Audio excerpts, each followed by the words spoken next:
Shalom, bonjour, bon matin, buenos dias, good morning. Uva ou Omenta, c'est en finnois que je vous salue ce matin. Amis du Seigneur, installez-vous bien et puis bienvenue à votre matinale chrétienne Wake Up. C'est mercredi et puis toutes les tatas sont sur ce plateau. Shalom tata avec grâce. Shalom tata Nami, beauté. Oh, beauté. Moi je te salue en truc en congolais. Hein? Mbolo.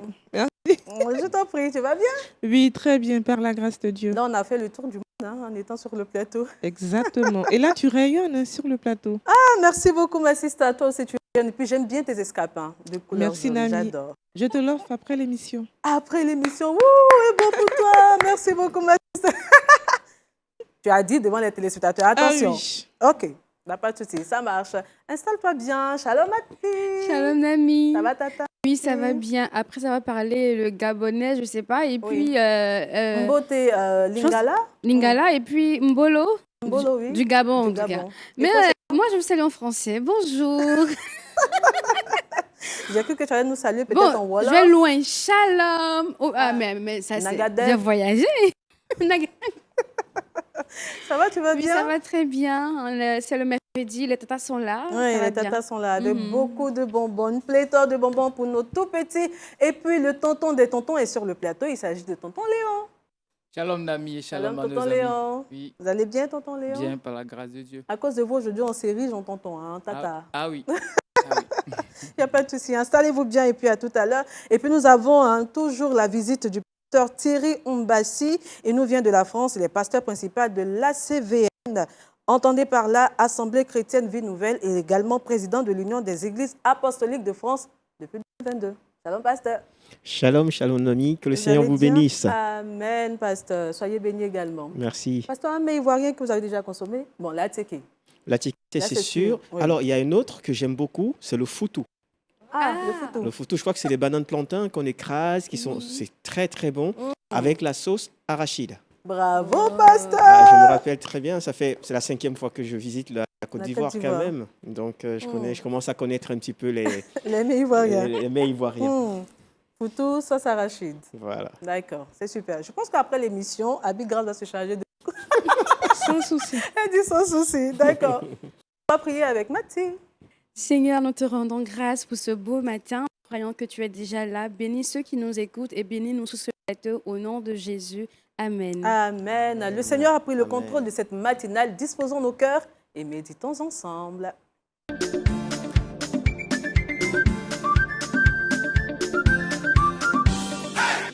Vous avez toute la place pour la méditation matinale. Merci beaucoup. Je vous en prie. C'est toujours un privilège pour moi d'apporter une pensée de Dieu. Celle que Dieu a mis dans mon cœur aujourd'hui, c'est l'intégrité, la marque du véritable disciple de Jésus. Nous sommes dans un monde aujourd'hui, vous savez mieux que moi, combien c'est difficile d'être intègre. Mais pour nous, en tant qu'enfants de Dieu, il est important et indispensable de cultiver la notion d'intégrité. L'intégrité n'est pas simplement un comportement extérieur irréprochable. Il me semble que l'intégrité, c'est une disposition profonde de cœur pour plaire à Dieu. C'est une disposition de cœur pour plaire à Dieu avant tout. En tant que disciples de Jésus, nous ne pouvons pas considérer l'intégrité comme étant une option. Ce n'est pas une option. En tant que disciple, c'est la conséquence. L'intégrité, c'est la conséquence naturelle de la vie en Jésus-Christ. Un enfant de Dieu qui a donné sa vie à Jésus doit être intègre. C'est pas négociable. Et il me semble que l'intégrité, c'est le fait de s'aligner à la vérité biblique, à la vérité de Jésus-Christ. Jésus dira dans Matthieu 5, verset 37, « Dans un monde qui essaie toujours de s'arranger avec la vérité, il dira que ton oui soit oui et que ton non soit non. » Malheureusement, on se rend compte que beaucoup d'enfants de Dieu essayent de s'arranger avec la vérité en fonction des circonstances. Mais Dieu nous appelle à ne pas varier en fonction des circonstances, de ce que ça peut nous apporter, mais de rester intègre. Et l'intégrité, c'est quoi? Ça ne se vit pas toujours au grand jour. L'intégrité, c'est ce que je fais lorsque personne ne me voit. Si on doit définir l'intégrité, c'est ça. C'est tout ce que je fais lorsque personne ne me voit. Mais je sais que Dieu me voit.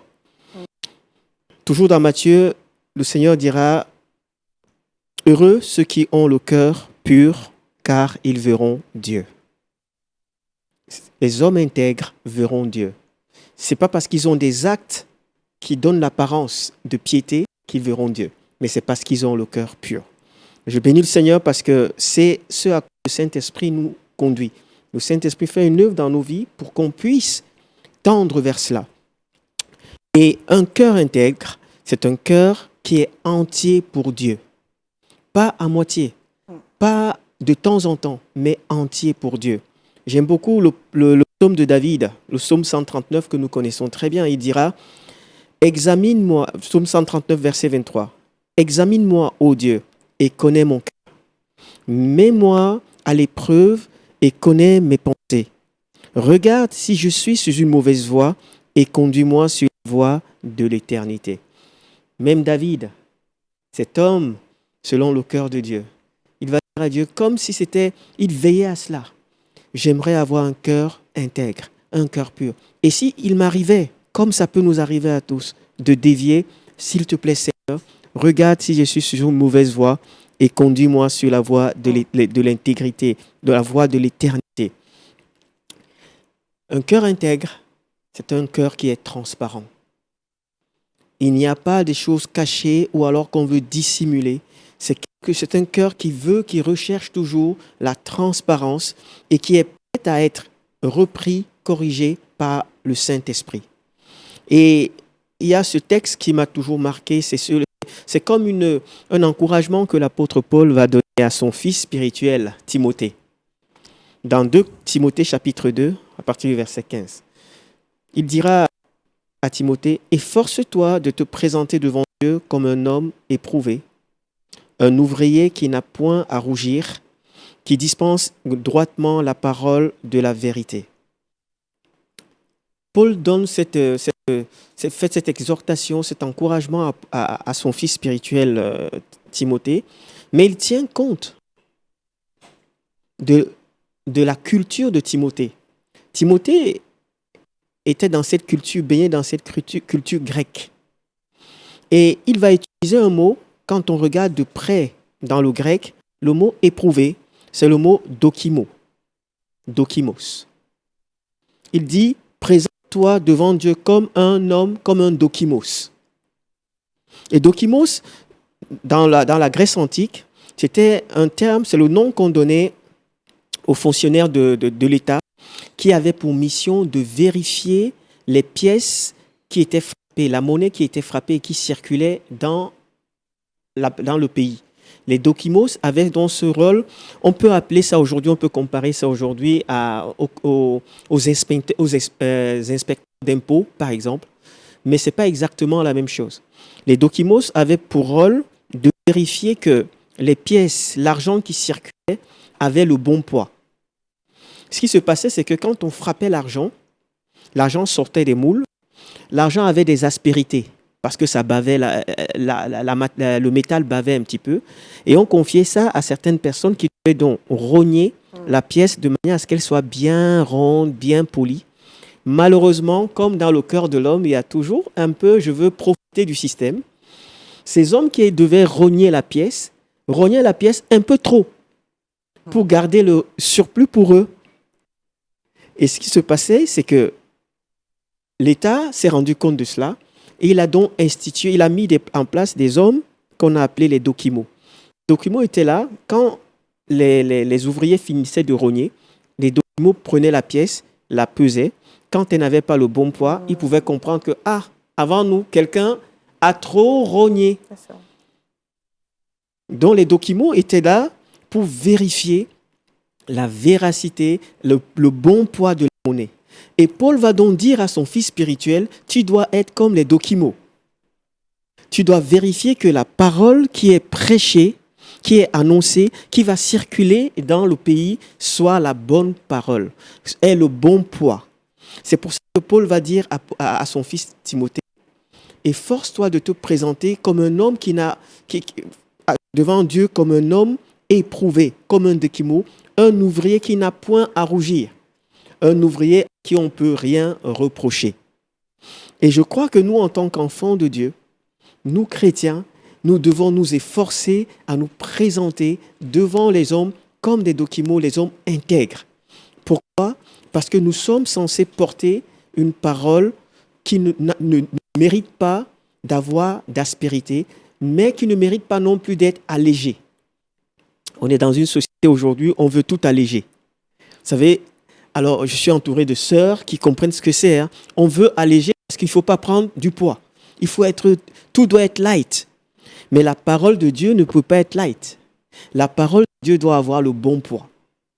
Et nous, en tant qu'enfants de Dieu, et vous qui nous regardez, je crois que nous sommes appelés à être comme des dokimos, ces hommes qui allons peser la bonne part. Et Paul va dire à son fils spirituel Timothée, tu dois être cet homme intègre pour la parole de Dieu. Et pour dire les choses simplement, Jésus nous invite à peser la parole de Dieu, à ne pas l'alléger. On est dans une société aujourd'hui qui veut inclure. On veut inclure tout le monde. Et parfois dans nos églises, on a une parole qui devient légère parce qu'on veut attirer les gens. On veut attirer les gens à nous et on ne prêche plus la parole avec tout son poids. On dit une partie de la parole, on ne dit pas toute la partie, de peur que les gens s'en aillent. Mais je crois que l'Église de Jésus doit assumer qu'elle est là pour annoncer la parole de Dieu dans son intégrité, dans son intégralité. Nous, 2 Corinthiens chapitre 13 dira ceci, car nous n'avons pas de puissance contre la vérité, nous en avons que pour la vérité. La vérité doit prendre le pas sur la réalité de ce que nous pouvons vivre. Malheureusement, la réalité est souvent mise en avant. Or, Dieu nous appelle à être des hommes, les dispensateurs de la vérité. Et pour cela, nous devons être des hommes et des femmes intègres. Je vais terminer avec cette notion d'intégrité qui favorise le témoignage de l'Évangile. Chers amis, si nous vivons de manière intègre, notre vie va être un témoignage vivant pour ceux qui ne connaissent pas Dieu. Le problème dans notre société, parfois dans nos sociétés, c'est qu'on a un bon évangile. Mais quand les gens nous regardent vivre, ils disent, mais l'évangile ne va pas avec la vie du frère, de la sœur. Il n'est pas intègre. On s'arrange souvent avec la vérité. Ça vient comme mettre un frein ou alors un voile sur la vérité que nous prêchons. Et je crois que notre vie doit être en accord avec l'évangile que nous prêchons. Que le Seigneur vous bénisse. Amen. Merci Amen. beaucoup, pasteur. Je rappelle notre thématique de notre méditation de ce jour, l'intégrité, la marque du véritable disciple de Amen. Jésus. Amen. Merci beaucoup, pasteur. Je Amen. suis arrivée finalement. Amen. Tonton Léon, réaction. Oui, merci bien, pasteur. C'est une valeur assez rare, mais aussi importante. L'intégrité, on est dans un monde qui bouge, qui a placé la barre assez haute. Chacun veut une position, chacun veut paraître. Et parfois, on oublie que notre unité de mesure, c'est la parole de Dieu. Que notre vie est conforme à ce que la Bible dit. Et ça, la clé de relever, c'est l'intégrité. Nous prions que Dieu nous aide à garder cette valeur-là. Amen. Merci, tonton Léon. Oui, et moi, j'ai gardé la portion de la parole où le pasteur expliquait que l'intégrité, c'est aussi être en équilibre, c'est aussi s'aligner à la parole de Dieu. Ça vient comme un marqueur de vie parce que dans cette société, même au niveau familial, par exemple, dans l'environnement dans lequel nous vivons, on peut avoir des conflits avec des personnes étant chrétiens. Et le Seigneur nous demande tout simplement de suivre sa parole. Là où il y a la haine, il faut appliquer l'amour. Là où il y a aussi la querelle et tout, il faut appliquer le pardon et avancer. Moi, ça m'enseigne vraiment et ça m'identifie parce que je me retrouve, parce que souvent, on nous fait du tort, on veut aussi répliquer, on veut se contracter et puis abandonner, voilà, dire qu'on a été humilié, etc. Mais le Seigneur nous demande d'être intègre. Et l'intégrité aujourd'hui, j'ai vu sur tous les plans, parce qu'il n'y a pas que ça, le pasteur en a parlé aussi, il faut, en plus de s'aligner, montrer le modèle à ceux qui ne connaissent pas Christ. Parce que de nos jours, il y a des personnes qui entendent l'évangile, mais qui ne sont pas convertis, qui ont besoin aussi de voir l'évangile en nous-mêmes proprement dit, comment nous nous comportons, comment nous marchons avec le Seigneur. Et aujourd'hui, nous sommes éclairés et je veux vraiment bénir le nom du Seigneur pour la vie du pasteur. Amen.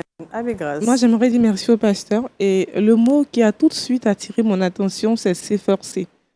S'efforcer, c'est un mot qui est simple, mais qui renferme beaucoup de sagesse et de volonté. Donc, en tant qu'enfant de Dieu, nous devons nous efforcer. Et ça, c'est très poseur, s'efforcer. Et ça me parle, franchement, je dois m'efforcer. Et c'est la vie chrétienne, ce n'est pas un jeu. Et il faudrait que notre vie parle plus fort que ce que nous disons. Amen. C'est très important. Merci au pasteur. Merci avec grâce. Pasteur. on va Oui, prier. effectivement. D'accord, allez-y. Je voulais juste rappeler ce texte qui me vient comme ça. C'est Proverbe chapitre 7 qui dit ceci. Le juste vit de façon intègre. Quel bonheur pour ses enfants après lui. En d'autres termes, notre intégrité aura une conséquence sur notre descendance. C'est un héritage. C'est un héritage. L'intégrité devient un héritage dans notre descendance.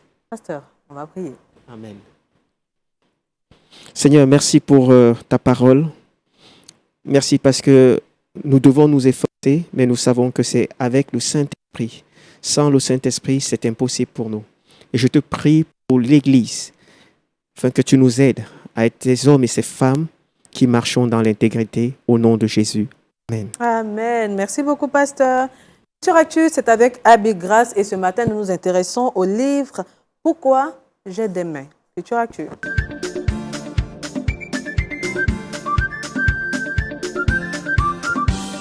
Merci, Dami. Aujourd'hui, on parle d'un ouvrage qui est intitulé « Pourquoi j'ai des mains ».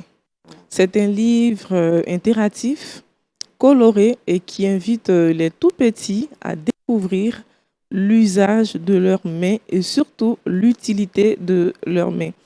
Et cet ouvrage vient de l'auteur, je dirais, Abby Wedworth, une servante de Dieu américaine vivant en Caroline du Sud, et c'est aux États-Unis. Et cette servante de Dieu, mère, a déjà publié plusieurs ouvrages en anglais et qui est motivée dans l'intention de nourrir la foi des tout-petits. Et cet ouvrage s'adresse à qui? Il s'adresse aux enfants d'âge préscolaire avec un ton ludique. Et quels sont les thèmes qui sont employés dans cet ouvrage? Je les cite. Le corps humain, les relations avec les autres enfants, l'obéissance à Dieu avec son aide, le salut en Jésus-Christ, le respect des parents, le pardon, la joie et la foi chrétienne. Donc c'est un livre qui a pour objectif de connaître les besoins bibliques, les vérités bibliques, et c'est très important pour nos enfants. Aujourd'hui, nous avons beaucoup de dérives sur les réseaux sociaux, dans les dessins animés, et cet ouvrage-là est bienvenu pour nourrir la foi de nos enfants. Alors, Nami, où trouver cet ouvrage? C'est simple, à l'achat en ligne sur Amazon ou encore dans les librairies chrétiennes non loin de chez vous. N'oubliez pas, chers parents, les tout-petits sont comme des plantes qu'il faut arroser. On ne tire pas sur une plante pour la faire pousser. Et donc, achetez cet ouvrage pour vos tout-petits. Que Dieu vous bénisse. Amen. Et c'est sûr qu'après l'émission, on ira acheter les livres. Est-ce que tonton Léon a déjà lu ou a déjà acheté ces livres pour ses... Oh non, c'est nouveau pour moi. C'est nouveau pour moi. Par contre, le contenu, la trame, c'est assez pratique pour les enfants, pour mieux connaître les enfants et voir toutes les compétences que le Seigneur a mis en eux. Et c'est sûr que tonton Léon va l'acheter. Oui, à l'occasion, je veux le recommander aussi aux parents. Merci tonton Léon. Pasteur, réaction. C'est très touchant de voir que les gens ont compris que les enfants, ce n'est pas l'église de demain. C'est déjà l'église aujourd'hui. Et investir sur les enfants aujourd'hui, c'est investir, construire la génération de demain et d'après-demain. Et je bénis le Seigneur pour des initiatives comme celle de notre sœur qui prend le temps de s'impliquer. De toutes les façons, si nous, on n'inculque pas la foi à nos enfants aujourd'hui, quelqu'un d'autre va s'en charger. Et de la mauvaise manière. Que le Seigneur nous aide. Amen. Merci, pasteur. Merci avec grâce.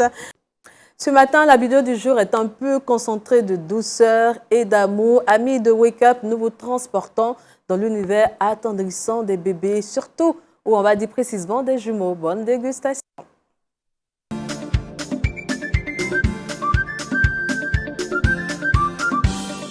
Je trouve cette vidéo. Et puis mon coup de cœur dans la vidéo, c'est les deux bébés qui s'échangent les tétines.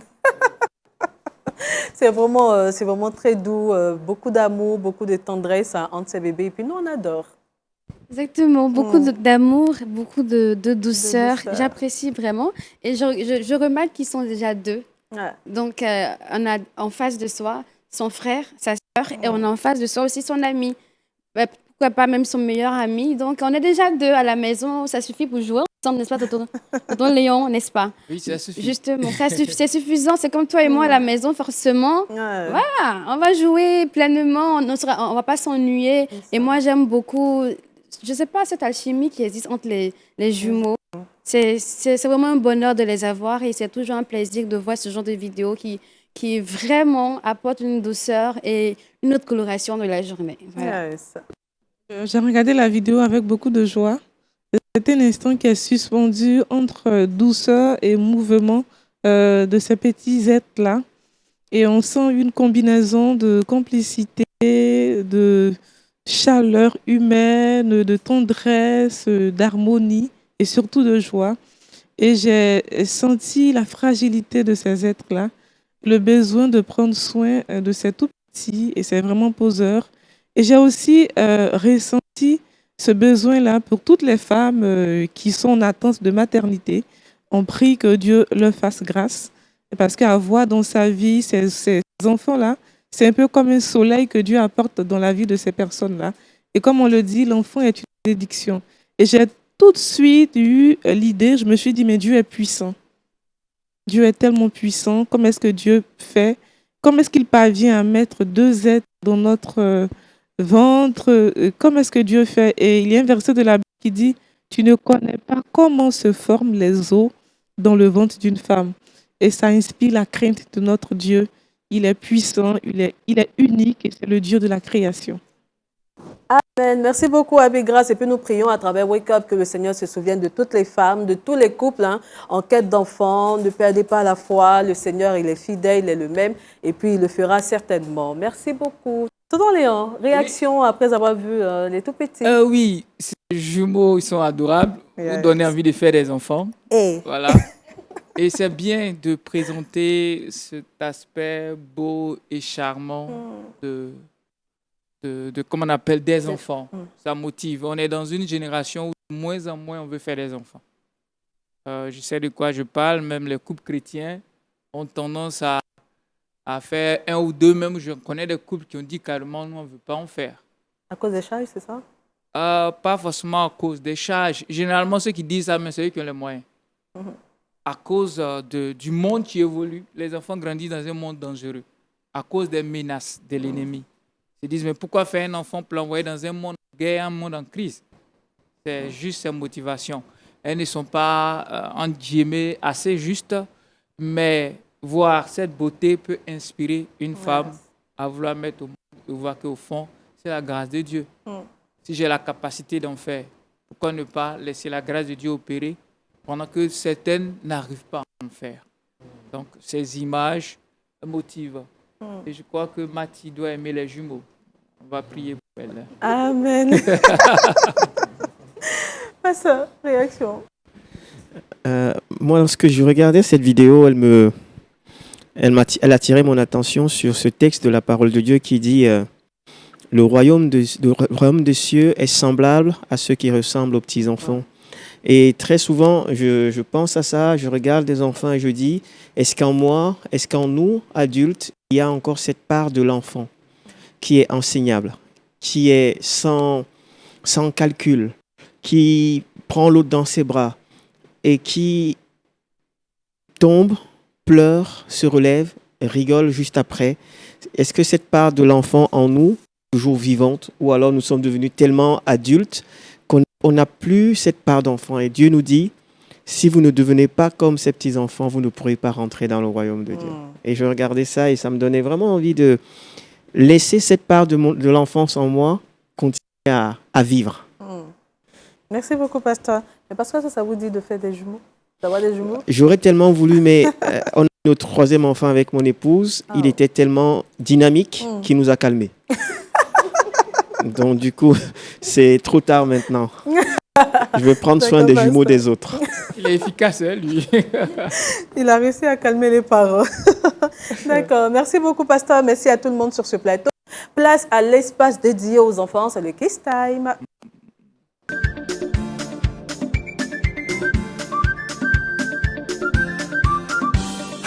Tonton Léon, l'importance de créer une routine familiale. Merci, Nami.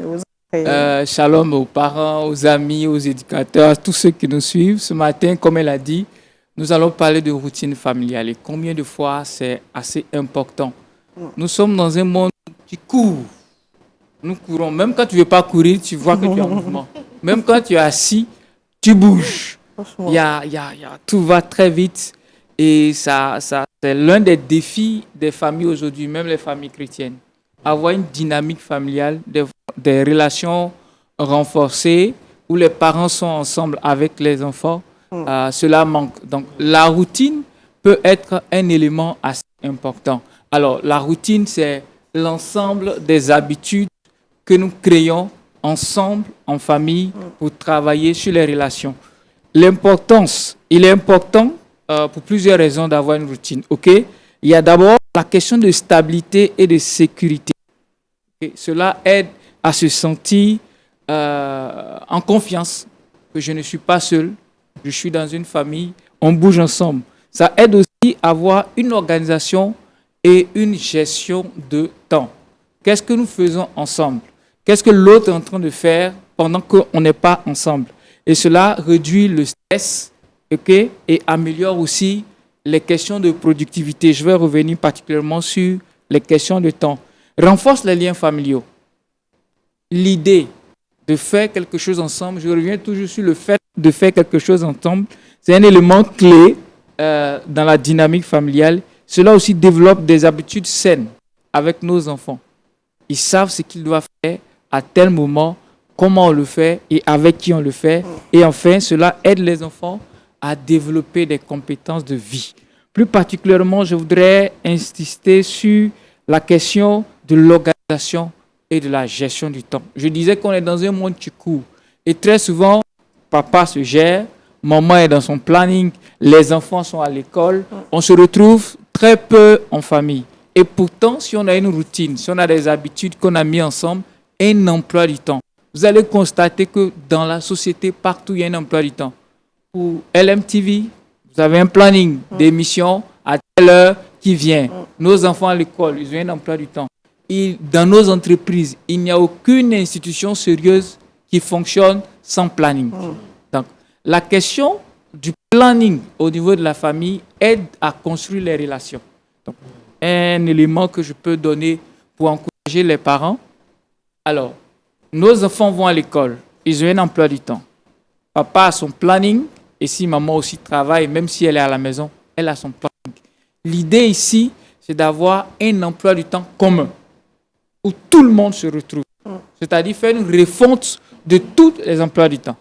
C'est vrai que ça donne du travail, mais il y a de grosses entreprises internationales qui ont des plannings qui arrivent à s'ajuster. Donc, on peut le faire.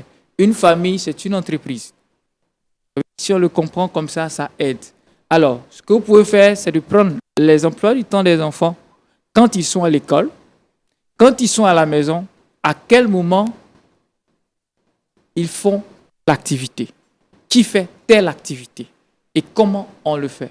À quel moment papa et maman sont à la maison, qu'est-ce que nous pouvons faire ensemble. Donc, vous identifiez le timing de chacun et on essaie d'ajuster pour voir, par exemple, est-ce que nos enfants descendent entre midi et 2? Quand ils descendent entre midi et 2, est-ce qu'il y a un parent à la maison? À quelle heure ils prennent le repas? Après le repas, est-ce qu'on pense à une sieste? Et après la sieste? Et tout ça, à quel moment ils se réveillent? C'est tellement important pour les enfants de savoir ce qu'ils doivent faire à chaque moment. Ça les aide à bâtir une bonne relation avec ceux qui les entourent et aussi avec le temps. nous sommes dans une société qui combat la procrastination. On fait des séminaires sur la procrastination. L'une des clés, c'est déjà à la maison, pendant qu'ils sont tout petits, de savoir que quand je viens de l'école, quand je rentre à la maison, après avoir salué, voici ce que je fais. Je dépose mon sac, je vais saluer, je vais prendre mon bain, je vais manger. Selon votre réalité familiale, vous pouvez faire votre programme. Ça aide un enfant à s'organiser et à gagner en temps et en efficacité. Où on va inclure même les temps de loisirs, les temps pour les cultes, les dimanches matins, à quelle heure on se réveille pour ne pas être en retard à l'église, c'est important. Et si on préparait le culte plus tôt, les samedis, les tenues, les chaussures, ça aide les dimanches à ne pas aller en retard. Donc les dimanches, on sait qu'à telle heure, tout le monde est réveillé, tout le monde a pris son bain, on est habillé, on quitte la maison à telle heure. Et selon le trajet, on doit être à l'église à telle heure, on revient à telle heure. Vous pouvez trouver tout ça un peu compliqué. Je faisais ce séminaire dans une église où il y a un parent qui m'a dit, mais vous compliquez la vie. Je lui ai demandé, vous travaillez où? Il est le directeur d'une entreprise qui a 6 succursales sous sa responsabilité. Ça, il arrive à gérer. Il y a 300 personnes qu'il arrive à gérer. Et il est très performant et efficace. Il a une femme et 2 enfants. Et il me dit que c'est trop. Vous voyez le défi? Ça veut dire notre dynamique familiale, on l'a déconnecté de tout ce qui nous entoure. En tant que ses capacités, ses compétences professionnelles doivent prendre racine là. Ça bénit nos épouses, ça bénit notre famille et ça permet de créer un mur de sécurité où les enfants se sentent aimés et encouragés, où ils développent des compétences. Donc ça peut paraître un peu trop, ça peut paraître difficile, mais il y a le moyen. Juste avec un peu de créativité, ça aide à pouvoir surtout renforcer les liens, à avoir un regard sur nos enfants. Et pour les parents qui ne sont pas présents très souvent à la maison, ça vous permet de savoir qu'à tel heure, mon fils devrait être là, en train de faire ceci. Un message, un appel, tu es où? Ça bouge? Ou bien appeler, qu'est-ce qu'on est en train de faire? Ça crée, ça favorise les relations et ça appelle le Seigneur. Pour terminer, il y a ce passage dans Proverbe 22, 6 qu'on cite très souvent, on voit surtout l'aspect spirituel, mais il y a la dimension aussi sociale. Enseigne à l'enfant la voie qu'il doit suivre et quand il sera grand, il ne s'en détournera pas. Ce n'est pas seulement l'enseigner à prier et à lire sa Bible, c'est gérer son temps, c'est travailler à ses relations, c'est prendre sa place dans la famille, c'est de voir que mes choix et mes décisions engagent toute la famille. Et tous ces éléments, une routine familiale va vous aider avec le temps et surtout avec la grâce de Dieu à avoir une bonne dynamique familiale. Merci David. Merci beaucoup, tonton Léon. Tonton Léon, j'ai une question. Quels sont les exemples d'activités que vous pouvez nous conseiller pour qu'on puisse faire avec nos enfants lorsqu'on se retrouve les week-ends? Pour des parents peut-être qui travaillent, qui sont très chargés en semaine ou qui travaillent peut-être à l'intérieur ou à l'extérieur, ça peut arriver, et puis peut-être se retrouvent les week-ends avec les enfants. Quels sont les exemples d'activités physiques, je dis activités physiques, d'activités qu'on peut faire avoir avec nos enfants, de jeux qu'on peut faire avec nos enfants? D'accord. Ça touche un peu à l'aspect comment mettre en place une routine. Ça, je vais l'aborder dans une autre émission. Okay. Mais pour revenir à ta question, c'est à quel moment on est tous à la maison? Ok, c'est le week-end, c'est le vendredi soir ou le samedi. D'accord. Donc, on se réunit et on décide, on décide que les vendredis soirs, si je prends mon exemple chez moi, les vendredis soirs, on appelle ça la soirée fun. Okay. Soirée fun ou c'est soirée cool. À partir de 20h, 20h30, si je suis à la maison, même si je ne suis pas à la maison, justement, le programme est connu et il est exécuté avec ou sans moi, avec mon épouse. Même quand tout le dos n'est pas là, on s'organise, les amis, nos enfants, continuent le programme. Donc, on décide d'un jour, d'une heure, d'un contenu, les tâches, les responsabilités, de telle sorte que chacun fait quelque chose. Soit il y a un vendredi où c'est soirée cinéma, il y a un vendredi où c'est apprentissage de chant, et il y a un vendredi où c'est des jeux, où on se frotte, on se bouscule, de société, et un vendredi où c'est les temps de témoignage. Donc, on sait qui gère le chant, qui gère la prière, qui organise les pop-corn et les petites choses comme ça. Les enfants aiment bien. Et ça fait que qu'on soit là ou pas, cette dynamique est créée. Donc, c'est de se mettre ensemble d'abord, décider du contenu, de ce qu'on veut faire, l'heure à laquelle on veut faire, établir les tâches, donner les responsabilités et demander la grâce de Dieu pour qu'on soit fidèle, pour pouvoir les observer. L'ennemi n'aime pas ça. Il n'est pas d'accord. Il va toujours créer quelque chose. Pour nous qui servons Dieu, il aura toujours une sollicitation les vendredis. Donc, il faut qu'on soit vraiment assez discipliné pour qu'à un moment, je dise, dans le mois quand même, sur 3 vendredis, je vais être là.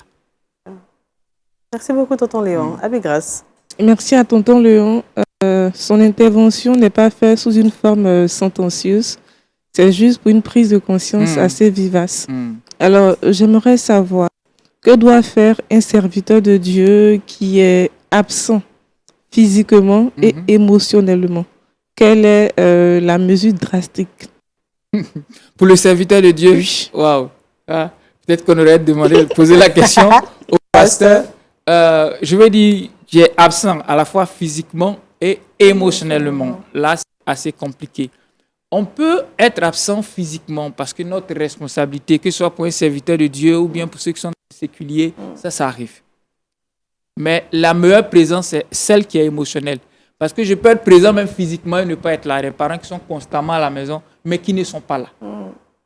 Donc, ce que je pourrais dire, c'est amener le serviteur de Dieu à comprendre que sa famille a besoin de lui. Et que le premier ministère, c'est sa famille. Ce n'est pas la chair, ce n'est pas l'Église. L'Église, c'est l'épouse de Jésus. Si vous permettez rapidement, on a l'un de nos leaders qui aime donner cette image aux serviteurs de Dieu. L'Église, c'est l'épouse de Christ, n'est-ce pas? Et mon épouse, elle est à la maison. Si je passe beaucoup plus de temps à l'église qu'avec ma famille, c'est de l'adultère. N'est-ce pas? Imagine, je suis marié et puis je parle plus de temps avec une autre femme. Comment vous voyez ça? L'église, ce n'est pas mon épouse. Je sers l'église. Mon épouse est à la maison, elle s'appelle Hélène. Voilà. Donc c'est vrai, il m'a appelé à le servir. Mais il va plus me demander sur ma famille que sur la situation de l'église. C'est pour ça que la famille, d'abord, l'église, la nation. Et le défi pour nous serviteurs, parfois l'œuvre, et l'ennemi a accès à nos familles. Donc que Dieu nous aide. On est tous concernés. Prions pour ce serviteur de Dieu-là. Que Dieu nous aide à travailler à l'équilibre et comme le pasteur l'a dit, à travailler à une intégrité dans toutes ses responsabilités. Merci, tonton Léon. Pasteur, on va vous arracher quelques mots. Alors, vraiment, le frère Léon, c'était excellent.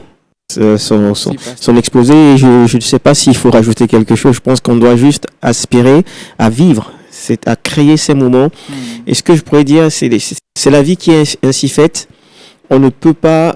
tout ce qu'il a dit est bien, pertinent, mais ça ne s'imposera pas à nous. Il va falloir qu'on soit intentionnel. Tout à fait. Il faut vraiment, c'est la notion d'intention qui doit maintenant prendre le pas sur tout ce qu'il a pu dire. Si on ne se met pas en marche, ce n'est pas les choses qui vont s'imposer à nous. Nos agendas sont tellement, ça se remplit très vite. C'est nous qui devons dire, voilà, maintenant on va mettre du temps et pour mettre à l'aise les gens qui nous écoutent. Peut-être que les gens se disent, peut-être c'est qu'il y a trop tard. Non, il n'est jamais trop tard. Non. Ça prend du temps, certainement. Mais c'est quelque chose que, si on met en place aujourd'hui, peu importe l'âge de nos enfants, ça va porter du fruit plus tard, dans leur propre vie. Oui. On va leur enseigner le chemin à suivre pour leur propre famille. Et quand ils seront mariés, ils ne s'en détourneront pas. Merci beaucoup, pasteur. Merci, pasteur. Merci, tonton Léon. Soyez bénis. Amen. Des jeux créatifs pour occuper sainement nos enfants, c'est dans les Trickbox avec Mathie.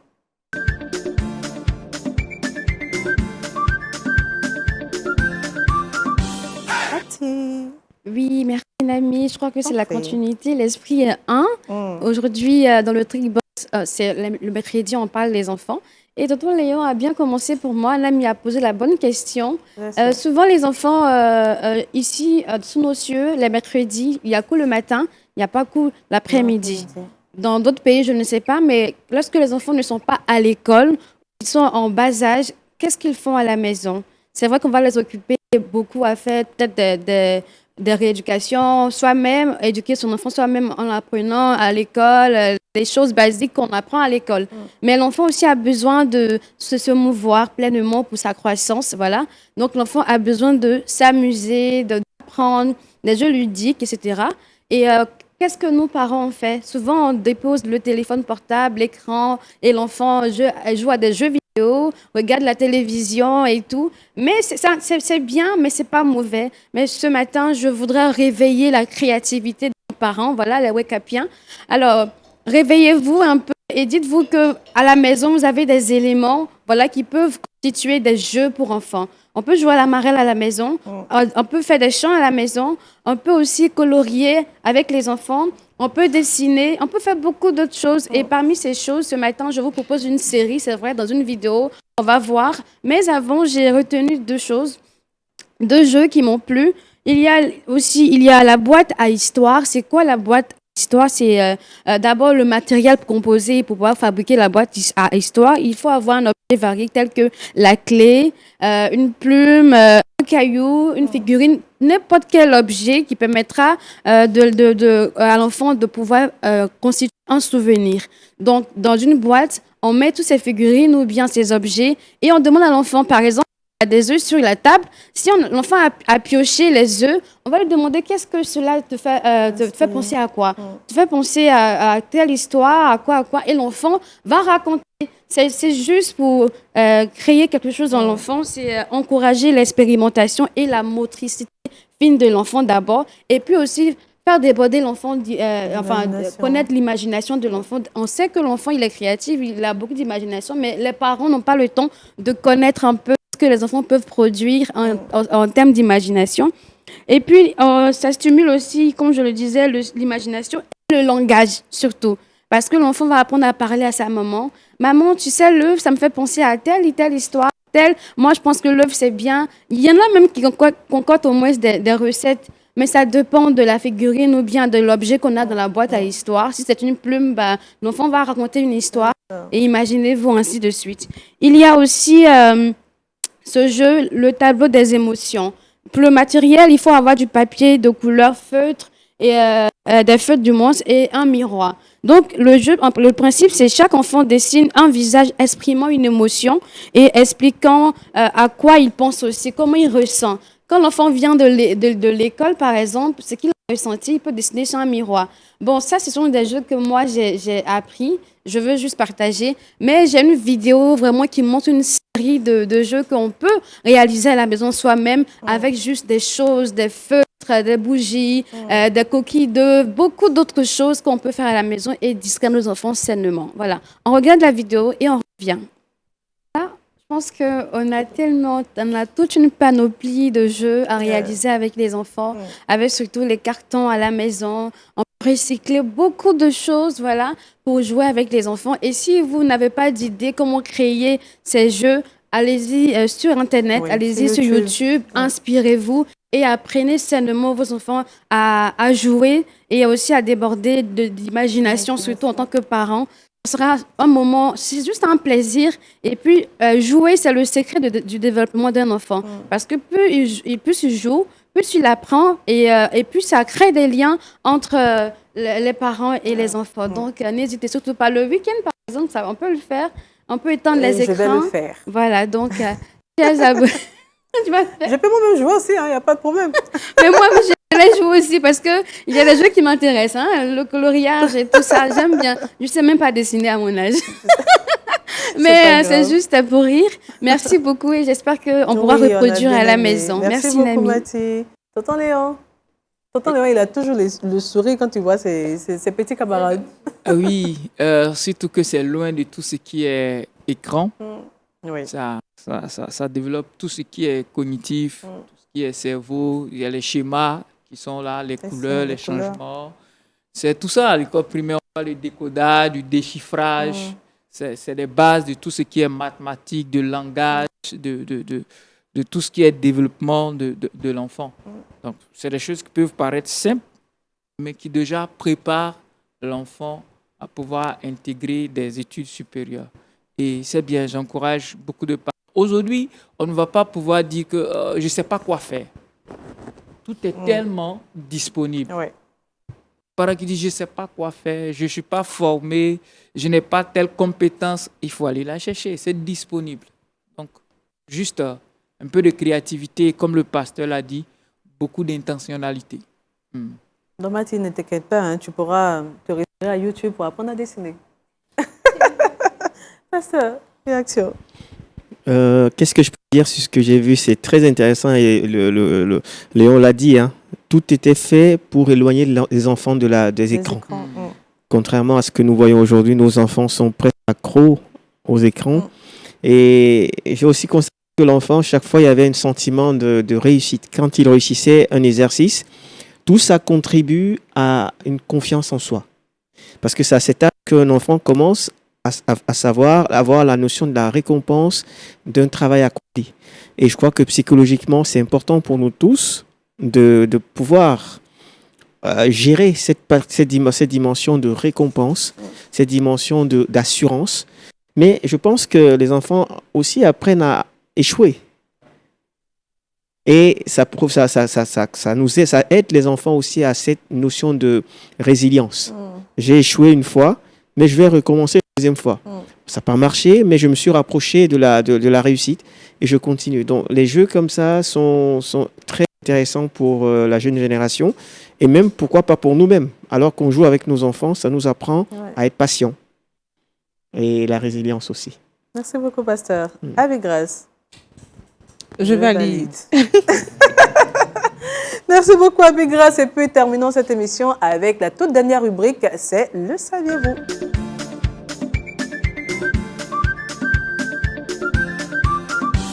Avec grâce, le mot l'enfant roi. Ah oui, l'expression l'enfant roi. L'expression. C'est un enfant qui s'arroge un pouvoir dans le foyer. Il va inverser la hiérarchie familiale à travers ses colères, ses cris, ses exigences. Et que faire face à l'enfant roi? Il faut tout de suite imposer des limites claires et cohérentes selon la base biblique. Que Dieu vous bénisse. Amen. Merci beaucoup. Merci, Boussole. Alors, nous retenons 2 Timothée 2, le verset 15, qui nous dit « Efforce-toi de te présenter devant Dieu comme un homme éprouvé, un ouvrier qui n'a point à rougir, qui dispense droitement la parole de la vérité. » Amen. Merci beaucoup, Abby Grâce. Merci, Mathilde. Merci, tonton Léon. Merci, Nami. Merci, pasteur. Merci. À vendredi. Allez, bon mercredi, amis du Seigneur. Prenez soin de vous et puis shalom chez vous.